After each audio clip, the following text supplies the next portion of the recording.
Hey folks, it's Andrew Kilpatrick here, and today I'd like to give you some information about the Carbon Sequencer. This is going to be the first of a series of videos as a sort of video manual to describe the various functions. This video will just give an overview of the sequencer itself and some of the different things you can do with it.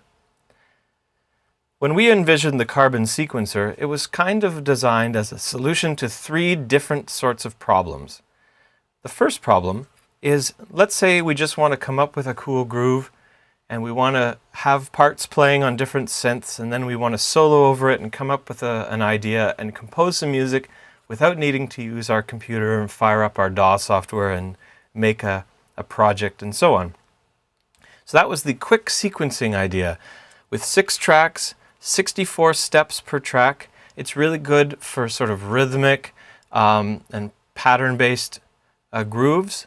You can record polyphonic notes on every track, on every step. So that lets you do chord progressions. You can do drum parts with multiple parts on a single track and so on. So that was the sort of get things going really quickly in the studio kind of concept. The second concept was as a sort of performance controller to allow you to route a MIDI keyboard to multiple synths. So if you've got lots of synths in your studio, obviously you can just go and play those if they have keyboards, but if you have tabletop synths with just MIDI inputs, or you've got rack mount synths, or modulars with no keyboards, obviously, most modulars just have a bunch of CV gate inputs and so on, then you need some sort of way to kind of tie all that together and let you quickly switch between parts and so on. So that's the second use case for Carbon, where basically each of the tracks would be sent to one or more instruments, and you can actually control those instruments in real time, switch between them. You can play multiple tracks at the same time. Every track also has an arpeggiator, which makes it really fun to get cool grooves going with almost no programming or anything like that. And the third use case is as a CV and MIDI interface for your computer.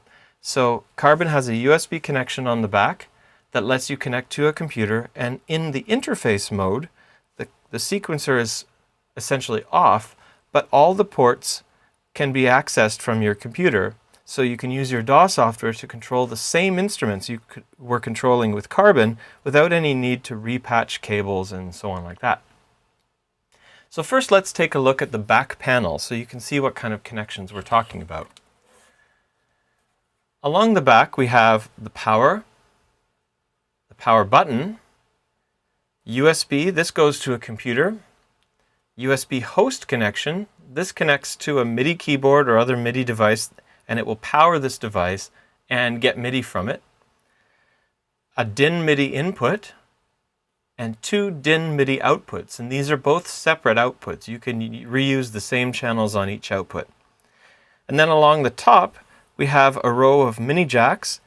This has 4 CV outputs and 4 gate outputs. These operate in pairs, and a clock out and a reset out. And the clock and reset out can be used to drive an analog sequencer or some other kinds of devices that take analog clock signals. Along the top panel, we have 2 sets of encoders and the TFT screen. This is where most of the programming and the various user feedback happens. And then 2 rows of buttons. And I'll go through these in detail. So in the normal sort of use it as a sequencer mode, the speed adjusts the tempo of the master clock. The gate time adjusts the length of the notes on the current track or tracks. And the start and length controls are used to control the length of a sequence and how it plays back on the particular tracks that you have selected. These 2 controls are also used in all the various menus for selecting the parameter and the value editing. It's pretty simple. We don't have any nested menus or anything, so anytime you have to access a parameter, it's right there. You can just turn it and it changes right away. The pattern adjusts the gate pattern that's used to sort of make variations on your tune by turning off certain steps. And the transpose control is used to transpose the sequence that you have selected up or down. These labels that are in square brackets are accessed with the shift function. So The most common ones are along the top, and then you can hold down Shift and hit a function to get a second function, and that just makes the user interface a bit less cluttered and still gives you basically single tap access to all the modes and everything.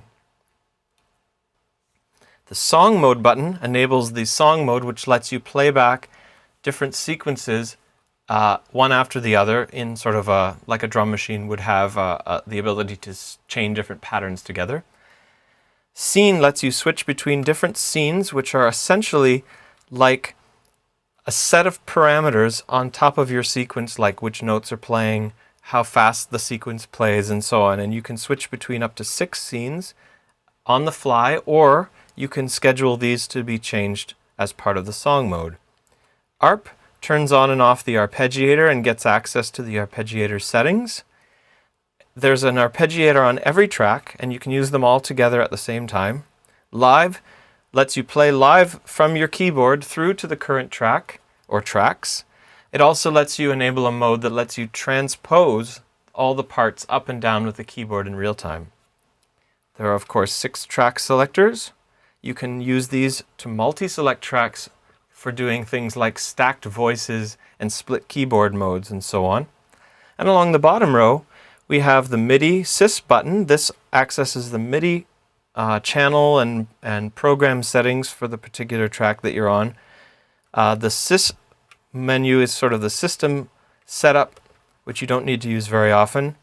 The clock and tap modes affect the clock dividing settings for each track. Tap lets you tap a tempo. Direction switches the direction of playback. Magic seeds the notes that you have selected with just random data. Tonality lets you adjust the scale quantizing for a particular track. Swing lets you adjust the swing function of the master clock. Load and save are for loading and saving songs. You can save up to 64 songs inside the unit. And then run, stop, and reset are transport controls to start and stop and reset the position of the sequencer. Record lets you record either in step recording mode if the sequencer is not running, or in real-time mode if it's running. You can clear the part with the clear function, and the step edit function allows you to manually enter or edit notes or CC events on a step on any track.